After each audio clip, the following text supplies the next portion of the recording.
Good morning, children. Hello, how are you all? I hope all of you are fine. So, you all are enjoying this chilly weather.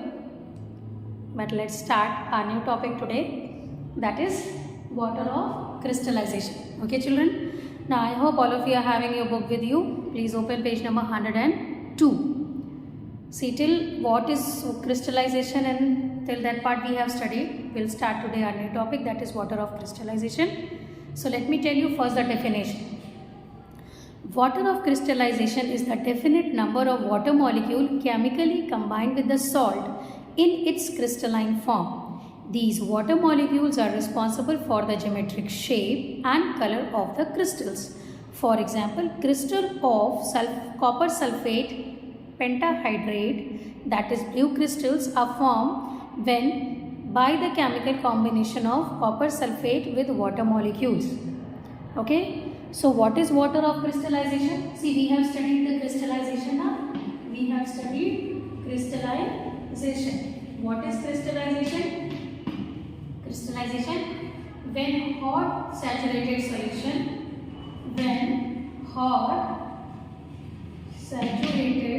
solution is slowly getting cooled. Yeah, when we cool the hot saturated solution slowly. When we cool hot saturated solution slowly, then the excess amount of particle get collected here at the bottom in the form of crystals.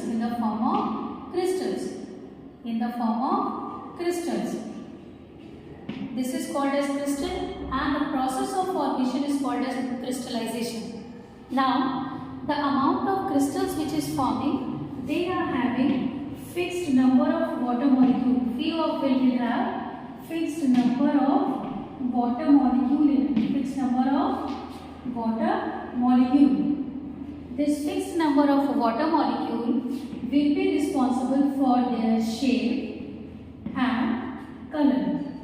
Because if we see any crystal, so crystals are having their own definite shape. Crystals, see prism you have seen, or any type of crystal you have seen. So they all are having their own fixed shape and size. Okay, because they will be having some angles. Diamond you have seen, and small crystal prism you have seen in physics. So if we talk about the crystals are having their fixed shape and size. If the fixed number of water molecules are attached to the crystal, that is called as water of crystallization. And this fixed number of water molecules which is attached, they attached chemically, and they will be responsible for their shape and color. So it is given in the first para. Water of crystallization is the definite number of water molecules chemically combined with the salt in its crystalline form. Okay? Now here one example is given. Example is copper sulfate CuSO4. See, if we talk about in general, this copper sulfate is white in color and amorphous in nature. Now what is amorphous? Amorphous is a type of the substance where it will be having a powdery mass. Just like you can say the talcum powder. Okay, talcum powder, it's a simply powdery mass. It's amorphous in nature. It will be not having shiny condition. It will be not having any shape, any size. Okay, so copper sulfate is white in color, which is amorphous in nature. When we add 5 molecule of water, this water will combine with copper sulfate chemically, and there will be formation of copper sulfate heptahydrate. 5 means penta. 5 means penta. So we will say copper sulfate pentahydrate. Now this copper sulfate pentahydrate will be blue in color. Okay, blue in color, and it will be crystalline in nature. Crystalline in nature means now it will be shiny crystal in shape. It will be just like a crystals, small crystals. So now you are seeing the change here. When a fixed amount of water molecule chemically combined with any salt, in the condition it changes its shape and color. See, earlier it is amorphous in nature, right now it is crystalline in nature. Earlier it is white in color, right now it is in blue color. So this is copper sulfate pentahydrate. Like this we are having ferrous sulfate heptahydrate. So the 7 amount of water molecule is combined with this copper iron sulfate, and it's just changing its color. Now see, it is given hydrated substance and anhydrous substance. This topic is clear, I hope. What is water of crystallization? When the fixed number of water molecules combined chemically to any salt to change its shape and color, that's called as water of crystallization. For example, copper sulfate, white in color, amorphous in nature. 5 molecules of water chemically combined to this part forms copper sulfate pentahydrate. Pentahydrate, 5 molecules of water is combining, so penta. This dot represents that it is combining to this part, not multiplication. Okay, this dot represents if this particular amount of water is combining to copper sulfate. Now see, earlier it is white in color, right now it is blue in color. Means the color get changed. Earlier it is amorphous in nature. Amorphous means powdery mass. Right now it is crystalline in nature, means it will be having crystals which will have its own fixed shape and size. Is it clear? Then next is the substance which contain water of crystallization. See, after this we are having one topic, hydrated and anhydrated substance. Hydrated and anhydrated substance. Hydrate matlab, see, hydrated and anhydrated. Yeah, you can say hydrous and anhydrous. Hydrated. See, hydrated means water. Hydrated means water. N means no. Means there is no amount of water. So it is given a substance that contain water of crystallization is called as hydrated substance. So the substance which contain water of crystallization is called as hydrated substance. For example, CuSO4 dot 5H2 pentahydrate. Okay. Then ferrous sulfate heptahydrate FeSO4 dot 7H2O. Then MgSO4 dot 7H2O. MgSO4 dot 7H2O. Magnesium sulfate heptahydrate. Then sodium carbonate decahydrate. See, 10 molecule of water is added there. Okay. So this is the hydrated substance. A substance which contain water of crystallization is called as hydrated substance. And the substance which do not contain the water of crystallization. And the substance which do not contain water of crystallization, they are called as anhydrous substance. For example, KNO3, potassium nitrate, then sodium nitrate, NaNO3, then we are having KCl, and then we are having NaCl. But they will be in the crystalline nature. They will be in the crystalline nature. See, it is given here. The water molecules from some substance can be removed by heating, and then substance is anhydrous. When copper sulfate is heated, they turn into white due to loss of water of crystallization. See, some crystallized substance such as potassium nitrate, sodium nitrate, potassium chloride and sodium chloride, they do not hold any water of crystallization. Okay, they do not hold any water of crystallization, so therefore they are anhydrous substance. So there is, see, chart is prepared, page number 102. Chart is prepared here. So some crystallized substance, they will be in the crystallization, but they will not hold water of crystallization. Is it clear? They will be in the crystalline form, but they will not hold water of crystallization. Other than that, if the substance is holding water of crystallization, they are hydrated substance. If you want to remove this hydrated part, simply you just heat it.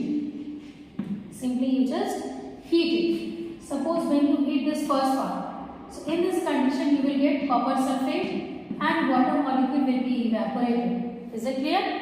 This practical will do in class 9. So here again, if it is blue in color, you will get white color and water will be evaporated. Is it clear? So this is about water of crystallization, hydrated and anhydrated substance. Okay. Then next we will study the hygroscopic substances, deliquescent, and see what are the points given here. See, next topic is given hygroscopic substance. Hygroscopic, page 103. When exposed to atmosphere, some substance absorbs the moisture to get wet. Okay, some substance absorbs the moisture to get wet. These substances are called as hygroscopic substance. For example, such as calcium chloride, calcium oxide and sodium chloride, NaCl. They are hygroscopic in substance. They are hygroscopic in nature. See, depending upon the crystal, if we talk about, we are having three conditions. The first condition is efflorescent crystals. Efflorescent crystal. Then next one is deliquescent. And the next one is hygroscopic. They both are not in class 8, but as short introduction I am giving you. Efflorescent substance means they are the substance when left to the atmospheric condition, they will just loses its water of crystallization. They will loses its water of crystallization. So they will be fluorescent substance. Deliquescent substance are those substances when they are exposed to atmosphere, they will absorb the moisture. They will absorb the moisture and they will change their state. They will change their state. What they will do? They will lose its moisture. They will lose its moisture. But state remains same. In this case, they will just, when you will expose these substance to the atmosphere, this one, deliquescent, when you will expose this substance to the atmosphere, they will just absorb the moisture. What they will do? They will just absorb the moisture. They will just absorb the moisture. And the state get changed. State get changed means solid will changes to liquid. Solid will changes to liquid. And hygroscopic, which is there in our syllabus, this hygroscopic substances absorb the moisture. They will absorb the moisture. They will absorb the moisture. Okay, and only they will get wet. They will not change its, means you can say, condition. Only they will get wet in little amount. Okay. So some hygroscopic substance, they remove the moisture from other substance by drying that moisture, and they are called as desiccants. Some desiccants includes phosphorus pentoxide, silica gel. They are drying agents also. Drying agent means they will just absorb the moisture. You might have found in the packets of silica gel in a new water bottle or in the boxes of new shoes. So this silica gel is used to absorb the moisture. Next we are having reactions of metals with water. Okay. So this part, it's complete part which we have already studied now in hydrogen chapter C. Many metals react with water to produce metal hydroxides, metal oxides and hydrogen gas. With cold water, see again with the help of reactivity series as we have studied in previous chapter. Potassium, sodium, calcium. Now same thing, hydroxide will form and hydrogen gas will liberate. Then comes to hot water. Magnesium is the only metal which reacts with hot water also as well as steam also. So when it reacts with hot water, it will form hydroxide and hydrogen gas. When it reacts with steam, it will form oxide and hydrogen gas. And then see, all the conditions, all the reactions are given same. Then next one is reaction of metal oxides with water. This is new for you. Reaction of metal oxides with water. Reaction of metal oxides with water.